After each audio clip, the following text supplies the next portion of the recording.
Hello and welcome to Tour 77. In today's video I wanted to speak a little bit about the equipment we're going to take, how we're going to be decking out the vehicle. And I always think that there needs to be a focus on having everything you need, because we're going to be going away for a long period of time. We've got a whole family. But I think the most important thing about the vehicle we take and how we modify it is going to be how light it is, and a little less on the capabilities, because I don't think we need crazy capabilities, crazy off-road capabilities to do the things that we want to do. So I'm really focused on making sure that the car is going to be light. I spoke to my friend and he said, oh yeah, you know, we could pop down. And he was thinking about popping down to come and see us, which he would do. He's the type of guy that would do that. When we was on the road, he'd come to Africa and do part of the way with us, which is always okay. And he's the kind of person that has made these crazy journeys before, so he knows what is to expect. He's done 26 hours in a tiny minibus from Windhoek to Kinshasa. You know, he's done crazy things like this before, so he knows the score. So he would do it, but clearly we would need perhaps even an extra seat to do that. And what I want to do is I want to make sure that the car has the ability to adapt to those situations where we need somebody else. We need a seat for somebody else. Can we do that? I think it would be very difficult. I'm not even sure if it would be possible. But, you know, where there's a will, there's a way. So I am going to make sure that the car has 1, 2, 3. I want the car to have 5 seats, for sure. I want the car to have 5 seats, and I want the car to be light. So we want the car to have 2 things already. We're going to take everything out that we don't need in the car. We are going to be modifying the car, electricity, water. I don't think we're going to add an extra fuel tank, but if we can find a supplier, someone who is really good at it, then we will do that. We will add an extra fuel tank to the bottom. Even if it doesn't directly supply the main tank, then we will add another fuel tank and put it at the bottom, just to make sure that the car is bottom heavy instead of top heavy.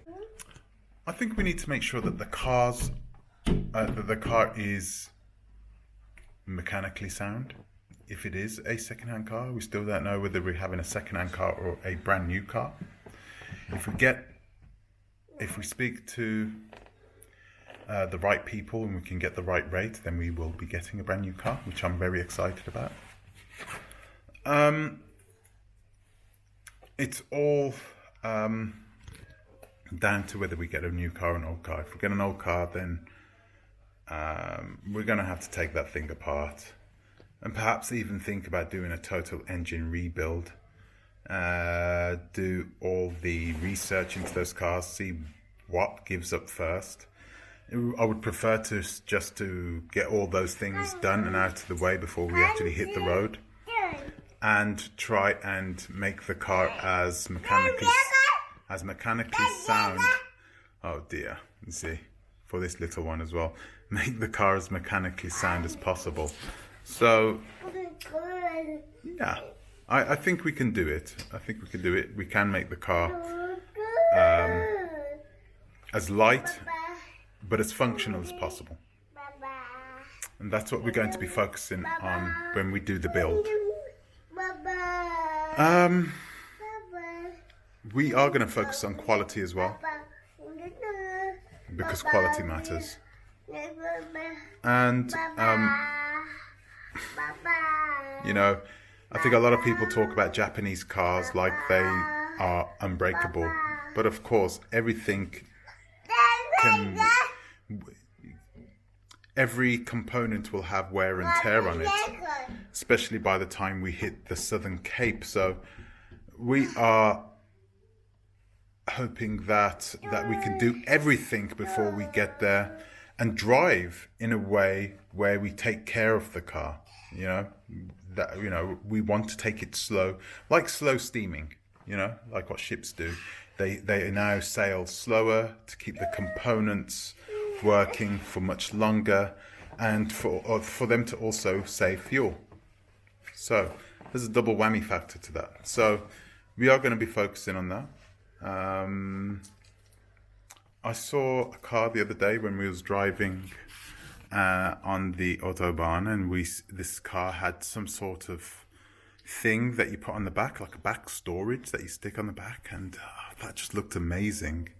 It looked like it was a good answer to everything we want, because the roof isn't good. We're not going to be able to store anything on the roof. It's going to have a solar panel and a rooftop tent, and that's it.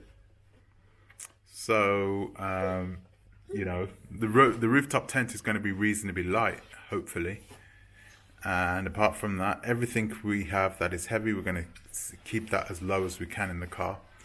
So we've got better center of gravity, better balance, and the car has less chance of tipping over when we go through rough-ish terrain. So yeah, lots to think about and lots to do. Really a lot to do. Right now, while I don't have the car, and while there are things that I can't do without the car, I'm gonna start focusing. Yes, baby. Do you want Daddy to put that together? Excuse me. That's another thing that I'm going to talk about actually in the next video. The things technically that we're going to need for the children or child. Not sure if we're going to have children or child coming with us. So yeah, we need to talk about that. It's really important because it's going to make things significantly more difficult. Yeah, this is one journey. This is going to be one hell of a journey. Not just in terms of being on the road, but in terms of us bonding as a family. So really looking forward to it. So guys, that's all I've got time for today. I'd like to thank you for watching Tour 77, and I'll see you in the next one. Until the next time, thank you. Bye-bye.